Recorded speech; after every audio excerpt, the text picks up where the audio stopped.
શહેરના તાંદલજા વિસ્તારમાં શકીલા પાર્ક સોસાયટીમાં હાઇબ્રિડ ગાંજાનો વેપલો કરતા પિતા પુત્ર પૈકી એસઓજીએ પુત્રની ધરપકડ તો કરી હતી, પરંતુ પિતા ફરાર થઈ જતા પોલીસે તેની શોધખોળ હાથ ધરી હતી। જ્યારે તે જ ફરાર આરોપી પરત તેના ઘરે આવતા પોલીસે તેને ઝડપી પાડ્યો હતો। જોકે પોલીસથી બચવા માટે આરોપી આખી રાત ભાગતો રહ્યો હોવાનું સામે આવ્યું હતું। તાંદલજા શકીલા પાર્ક સોસાયટીમાંથી હાઇબ્રિડ ગાંજા સાથે આદિપ પટેલની એસઓજીએ ધરપકડ કરી હતી।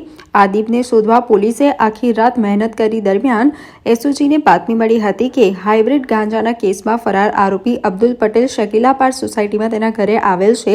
જે બાતમીના આધારે પોલીસે ફરીથી રેડ કરતા વોન્ટેડ આરોપી અબ્દુલ પટેલ મળી આવતા તેને ધરપકડ કરવામાં આવી હતી। આરોપી વિરુદ્ધ જેપી રોડ પોલીસ મથકે પ્રોહિબિશન અને એનડીપીએસ એક્ટ તથા ગોત્રી પોલીસ મથકે પણ એનડીપીએસ એક્ટ હેઠળ ગુનો નોંધાયો છે।